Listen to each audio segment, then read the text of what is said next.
தெரியாத பகலுக்கு புரியாத பொழுதொன்று நீ காட்டினாய்.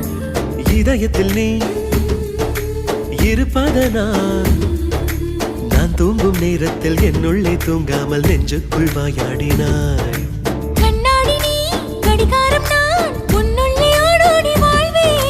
காதல் எனும் கடுதாசி நீ என்றென்றும் அன்புடன் நான்